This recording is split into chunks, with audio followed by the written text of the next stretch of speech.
Hello students,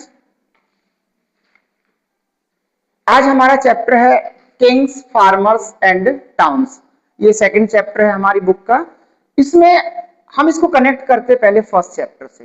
ठीक है, तो लास्ट जो चैप्टर है वो हमने पढ़ा था ब्रिक्स, बीड्स एंड बॉन्स। इसमें हमने इंडस वैली सिविलाइजेशन के बारे में पढ़ा और इंडस वैली सिविलाइजेशन में हमने इसका मैच्योर पीरियड पढ़ा था।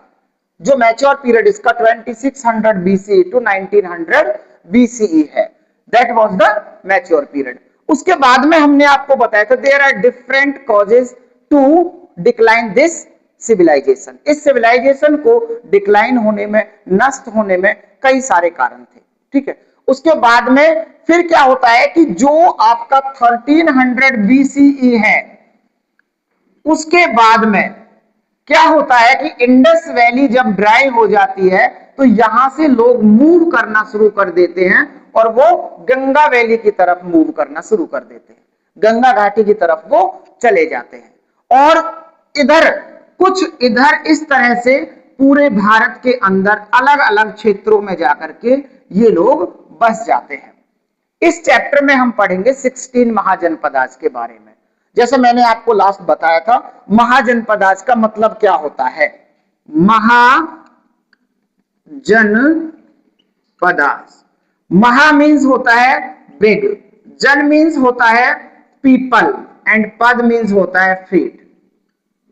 जहां पर बहुत सारे लोग एक साथ इकट्ठे रहते हैं उसको जनपद कहते हैं, और जहां पर और वाइड ये हो जाता है उसको महाजनपद कहा जाता है।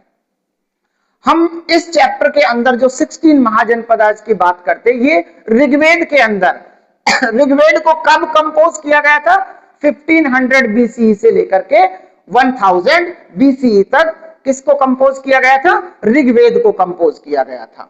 इसमें हमने देखा, हम मगध जनपद के बारे में इसमें से आज जो हमारा क्वेश्चन है वो ये है कि explain the causes that make Magadh first among the 16।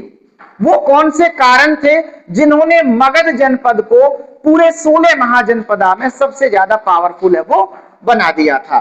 तो यहां पर सबसे पहला कॉज जो है वो एग्रीकल्चर जो है। मगध आज का जो आपका क्या है? बिहार, और इसकी जो कैपिटल थी राजगीर है।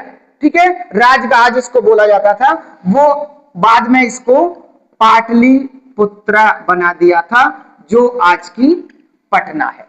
ठीक है, सबसे पहला तो ये है कि मगध जो था यहां पर एग्रीकल्चर बहुत अच्छी थी। गंगा वैली यहां पर थी और बड़ी एलोवियल जो सॉइल थी उसको ला करके यहां पर फैलाती थी। यहां पर एग्रीकल्चर बहुत अच्छी की जाती थी। सेकंड है आयरन रिसोर्सेज।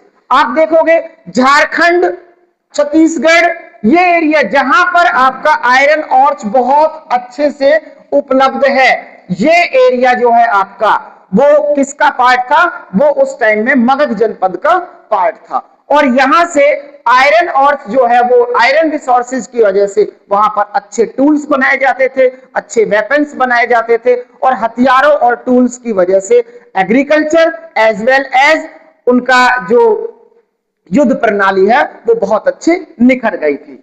इसके बाद में नेक्स्ट जो है फॉरेस्ट अवेलेबल फॉर एलिफेंट। मैंने आपको बताया था एक जनपद जो है वो दूसरे जनपद के ऊपर आक्रमण करता रहता था, तो अटैक करने के लिए उस टाइम में आर्मी जो थी, फोर्स जो थी, उसका मेन पिलर माना जाता था एलिफेंट्स को। एलिफेंट्स को उसका मेन पिलर माना जाता था, और एलिफेंट्स जो है वो नियर बाई फॉरेस्ट में अवेलेबल होते थे। Availability of forest means availability of elephant, और एलिफेंट होने की वजह से वहां पर बहुत पावरफुल आर्मी जो है उन्होंने बना ली थी। नेक्स्ट हम कह सकते हैं cheap communication provided by Ganga and its tributaries. मैंने आपको बताया कि यहां पर ये गंगा वैली जो आपका कहां से, गंगोत्री से निकल के आपका यहां से उत्तराखंड, उसके बाद में उत्तर प्रदेश, फिर आपका यहां पर बिहार के अंदर, बिहार से थोड़ा बांग्लादेश में से निकलते हुए, और ये आपकी कहां पर गिरती है? ये आपकी यहां पर अरबियन सी में गिरती है। यहां पर जो गंगा नदी है और इसकी ट्रिब्यूटरी जो रिवर्स थी वो उनको एक चीप कम्युनिकेशन देती थी। उस चीप कम्युनिकेशन की वजह से क्या होता था, उनका व्यापार जो था, ट्रेड जो था, वो डेवलप होता जा रहा था। ठीक है, हालांकि हम आगे पढ़ेंगे इसके 4 सेंटर्स जो थे, इधर आपका ये चारों कॉर्नर्स में इनके 4 सेंटर हम पढ़ेंगे, जो मेन इनके सेंटर्स थे ट्रेडिंग के। उसके बाद में नेक्स्ट हमारा है एम्बिशियस किंग, जो मगध के राजा हुए थे। मगध के राजाओं में यहां पर हम अजातशत्रु की बात करें, चाहे हम नंद वंश के महापद्म नंद की बात करें, चाहे हम यहां पर बिंबिसार की बात करें, वो सारे के सारे जो राजा थे वो बड़े ही एम्बिशियस किंग थे। और वो एम्बिशियस किंग जो थे वो अपने राज्य को फैलाने में, अपने राज्य को सुदृढ़ करने में, अपने राज्य को पावरफुल बनाने में उन्होंने पूरी ताकत लगा दी थी। ठीक है, और इसको बहुत ज्यादा फैलाया भी। उसके बाद में हम कहते हैं कि देखो, कोई भी राजा जो होता है, जब तक उसके पास में गुड काउंसिल नहीं होती है, गुड काउंसिल ऑफ मिनिस्टर जब तक नहीं होती है, तब तक वो राज्य अच्छा नहीं बन सकता। लेकिन हम यहां पर देखते हैं मगध के पास में उसके मिनिस्टर्स, आपने कौटिल्य के बारे में पढ़े, जिसको चाणक्य भी कहा जाता था, चाणक्य नीति आज भी पढ़ाई जाती है, तो उनको चाणक्य जैसे मिनिस्टर्स उनके थे। अशोक के राज्य में कई सारे मिनिस्टर्स, तो हम कह सकते हैं कि अच्छे मिनिस्टर्स होने की वजह से मगध राज्य जो है वो दिन पर डे जो है बहुत ऊंचा चलता चला गया। और लास्ट में हम कह सकते हैं फोर्टिफाइड कैपिटल। मैंने आपको पहले बताया था, जो राजगृह उनकी कैपिटल थी वो इस तरह से पहाड़ियों से घिरी हुई थी। जैसे ये आपका कैपिटल है, ये कैपिटल आपकी जो है पूरे के पूरी पहाड़ियों से यहां घिरी हुई थी, ऊंची ऊंची पहाड़ियों से घिरी हुई थी। और ये पहाड़ियों से घिरने के साथ साथ इसको फोर्टिफाइड भी किया गया था।